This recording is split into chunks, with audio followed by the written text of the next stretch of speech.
At 3 a.m. in the Red Sea, beneath the quiet passage of billion-dollar container ships, an unseen danger is already moving. From the contested shores of the Arabian Peninsula, 22 missiles and one-way attack drones are launched in a single, coordinated wave. Their target is a lone American destroyer, the USS Laboon. The U.S. Navy has only 4 minutes and 30 seconds to bring order back to chaos. When 22 threats are racing toward you at once at terrifying speed, how can a single ship possibly survive? And the bigger question is this: is it really fighting alone? The Bab el-Mandeb Strait is far more than a narrow stretch of water. It is one of the world's most critical economic lifelines. Roughly 12% of the world's seaborne oil passes through this choke point, along with nearly 15% of global maritime trade, representing more than $1 trillion in commerce every year. Inside the Combat Information Center, or CIC, aboard the USS Laboon, an Arleigh Burke-class guided missile destroyer, the mood is tense but controlled. It is not the silence of rest. It is the silence of absolute concentration. More than 20 officers and sailors are stationed at their consoles, just a small part of a crew of over 300, all engaged in Operation Prosperity Guardian. Their mission is to protect freedom of navigation, one of the core principles of maritime law, against modern asymmetric threats. USS Laboon, DDG-58, operates with the Aegis Baseline 9C1 system and the upgraded SPY-1D radar fully integrated into Aegis. As a key node within Carrier Strike Group 2, the ship connects to fleet-wide data through Link 16 and cooperative engagement capability. The Tactical Action Officer, or TAO, watches a single, unified battlespace picture built from every available sensor in the region. Then the silence breaks. From a concealed launch site along the coast, an order is given. In an instant, a saturation attack begins, a calculated and coordinated strike designed to overload a ship's defenses by throwing multiple threats at it all at once. From the Yemeni coastline, under the support and guidance of Iran's Islamic Revolutionary Guard Corps Quds Force, the attack unfolds with precision. 14 unmanned aerial vehicles rise into the sky, including 8 configured as one-way attack drones and 6 intended as decoys. Alongside them come 6 anti-ship cruise missiles, 4 subsonic sea-skimming variants, and 2 faster models, as well as 2 Fateh 110 class anti-ship ballistic missiles. Inside the CIC, the Aegis displays 4 massive screens capable of tracking and showing more than 1,000 separate contacts at the same time, suddenly fill with red hostile symbols. This is a swarm. It is saturation doctrine in its purest form, built on one simple idea: present more targets than a defensive system can manage in the time available. The logic behind it is ruthless in its simplicity. Quantity can become a weapon of its own, but the U.S. Navy's kill chain had already started long before those red icons ever began to flash. Just 15 seconds after the launch, the boosters were already visible from space. Satellites in the space-based infrared system constellation, positioned in geosynchronous orbit roughly 22,000 miles above Earth, picked up the intense infrared signatures against the cooler backdrop of the planet. That information was transmitted to ground stations, processed almost instantly, and pushed across the Link 16 network at 115 kilobits per second. At the same time, an E-2D, Advanced Hawkeye Airborne Early Warning Aircraft, flying at 25,000 feet, detected the low-flying threats with its powerful 24-foot APY-9 radar, a system capable of spotting drones with very small radar signatures from more than 300 nautical miles away. Data from space and the air merged into a single picture, and complex AI-driven processing went to work immediately. The conclusion came fast. The 2 anti-ship ballistic missiles were the highest priority threats. On the main tactical display, the threat picture looked almost unreal.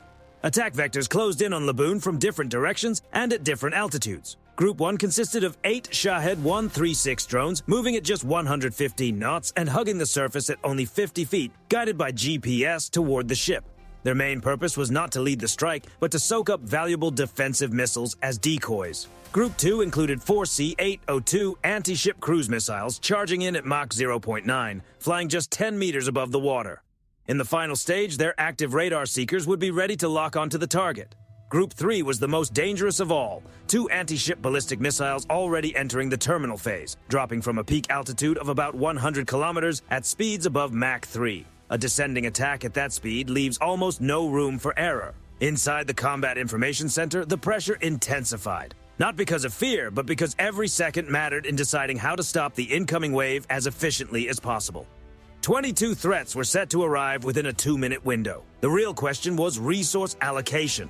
Should the ship commit its multi-million-dollar SM-3 Block 2A interceptors against the ballistic missiles while they were still outside the atmosphere, or reserve its evolved Sea Sparrow missiles for the incoming drones and sea-skimming cruise missiles? A digital countdown appeared on the screen. Time to first impact. 4 minutes and 30 seconds. The attackers believed a saturation strike could overload Aegis. What they missed was one critical fact. They were not up against a single ship. They were facing an entire network. And modern warfare was about to remind them of a hard truth. The speed of detection, processing, and data sharing can outrun the speed of the weapon itself. Their strategy was straight from the textbook: launch a large wave of low-cost decoys to flood the battlespace and hide the most dangerous threats inside the noise. In their doctrine, nearly 70% of the first wave was considered expendable. But for a fully integrated Aegis system linked through cooperative engagement capability, there is no such thing as meaningless clutter. For the system, there was no chaos, only data. At 3:05 local time, the launch was picked up almost instantly by the SBIRS satellite network and the E-2D Hawkeye overhead. That information was fused in real time, allowing the Aegis algorithms to automatically classify and rank every incoming threat by danger level. Anti-ship ballistic missiles first, then high-speed anti-ship cruise missiles, followed by subsonic cruise missiles, and finally the UAVs. Within just 10 seconds of the launch, Laboon's Combat Information Center had already built a full tactical picture, wiping out the attackers' one real advantage: surprise. Link 16 did more than pass target information. It enabled launch on remote capability, meaning a Super Hornet could fire on a target using guidance from Laboon's radar, even if that target was still beyond the jet's own sensor range. Then the second layer of defense came alive: the long-range shield. The two anti-ship ballistic missiles, now in mid-course and racing at nearly 4 kilometers per second, posed the most immediate and devastating danger. The tactical action officers spoke with calm precision. Engage ballistic threats. 2 SM-3 Block 2A interceptors erupted into the night sky. They climbed almost straight up, reaching around 150 kilometers in altitude and pushing beyond the atmosphere. Then the third stage separated, releasing the LEAP vehicle, the lightweight exo-atmospheric projectile, which used its own thrusters to guide itself to the intercept point. What followed was pure kinetic impact. No conventional warhead, just raw speed and precision. At a closing velocity of more than 10 kilometers per second, the intercept was instantaneous. 3, 2, 1, and the target was gone. On the Aegis display, the highest priority threat simply disappeared, more than 600 kilometers away. According to Missile Defense Agency test data, the SM-3 has achieved a live-fire success rate above 80%. With the ballistic threat removed, attention shifted to the next wave. 4 cruise missiles and 6 high-speed UAVs were now in mid-flight, closing from 50 to 100 kilometers. That was when the air wing entered the fight. From the deck of USS Dwight D. Eisenhower, steam catapults launched armed aircraft in rapid sequence, one every 30 seconds. 4 F/A-18E Super Hornets were already airborne, each equipped with APG-79 AESA radar and carrying up to 12 AIM-120DAMR AAMS missiles with an effective range beyond 100 nautical miles. Targeting data flowed directly from the E-2D Hawkeye through the CEC network. The Super Hornet pilots kept their own radars silent, receiving firing solutions from sensors far beyond their cockpit view. Then the AMRAAMs were released. In the final seconds of flight, their own active seekers took over. On the tactical display, 10 more red tracks vanished at roughly 80 kilometers. One pilot's voice came across the secure net. "Not my radar, the fleet's. I'm seeing through the Hawkeye's eyes 200 nautical miles away." But the engagement was still not over. The last 8 UAVs pressed closer, entering the 20-kilometer zone. That was when the AN/SLQ-32 V6 electronic warfare suite joined the battle, jamming their GPS signals and disrupting their data links. The electronic warfare strike, effective out to 50 nautical miles, took more than half of the remaining targets out of the fight. Several UAVs lost guidance, drifted off course, and fell into the sea. The moment that disruption took hold, 2 more Mark 41 VLS cells opened. This time, the ship launched RIM-162 Evolved Sea Sparrow missiles, ESSMs, traveling at speeds up to Mach 4 and using thrust vector control to pull maneuvers of up to 50 G. They were built for exactly this kind of close, fast-moving engagement. 4 missiles left the launchers in quick succession, each assigned to a separate target.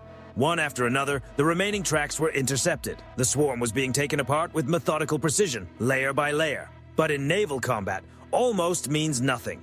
Two UAVs, through sheer luck, slipped through every defensive ring. They were now in the terminal phase, only 300 meters away and beginning their final dive. This was the moment for the last barrier, the wall of steel. The Phalanx CIWS Block 1B, an autonomous 20mm Gatling gun, came alive. Its dedicated Q-band radar locked onto the first target at a range of 1.5 kilometers. No human input was needed. 15 seconds. The CIWS was fully engaged. Its onboard system calculated the target's speed, trajectory, and exact intercept point. 10 seconds. The 6 barrels began to spin, starting as a low mechanical hum and building into a piercing shriek as the weapon reached its full firing rate of 4,500 rounds per minute. 5 seconds. Then it opened fire. A stream of 20mm armor-piercing tungsten rounds tore into the darkness. Every 5th round was a tracer, drawing a bright red path across the night until it met the first drone. The UAV was not simply stopped, it came apart in a flash of fragments and light. In less than half a second, the mount pivoted, acquired the second target, and fired again. The final drone was ripped apart and dropped harmlessly into the water in a spray of debris. Then, through the CIC, a calm voice cut across the tension. All threats neutralized, 0 hits. The kill chain was complete. 22 incoming threats had been engaged and defeated. A full interception. The defense held, and just like that, the mission shifted. Super Hornet fighters moved from fleet air defense into SEAD operations, suppression of enemy air defenses. The new objective was clear: locate and silence the source of the launch. Using electronic intelligence gathered by the AN/ALQ-214 pod, the pilots were able to pinpoint the origin of the launcher emissions with precision. Intelligence analysis quickly identified 3 self-propelled launcher vehicles and 2 UAV control stations along the Hodeidah coast. At that point, the priority was clear. The enemy's launch capability had to be taken off the board. The order was given, and the response followed immediately. 8 GBU-38 Joint Direct Attack munitions were released from the Super Hornets, while 4 AGM-88E advanced anti-radiation guided missiles were launched at the same time.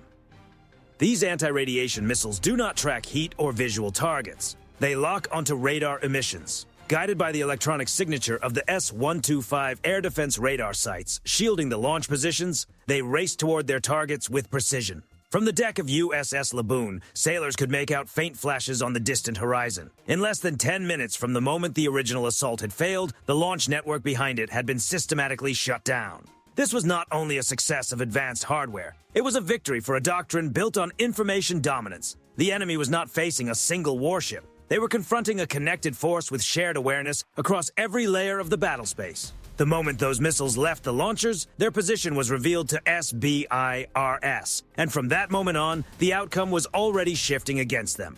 For the crew of Laboon and the air wing of the Dwight D. Eisenhower, this was not an extraordinary headline. It was another watch in the Red Sea, protecting one of the world's most important maritime routes. And the tactical lesson could not be clearer. In 21st century conflict, information superiority, powered by systems like Link 16 and near-instant data sharing, consistently outmatches raw firepower on its own. This network does more than defend warships. It helps secure the critical arteries of the global economy. And behind all of that technology stand the people who make it work. The sailors, pilots, and operators who turn some of the most advanced systems on Earth into a coordinated display of timing, discipline, and precision. In the next video, we'll bring you more updates, key developments, and major stories related to the U.S. military. If there's a specific event, system, or new piece of equipment you'd like us to cover, leave it in the comments and subscribe so you don't miss the next in-depth analysis.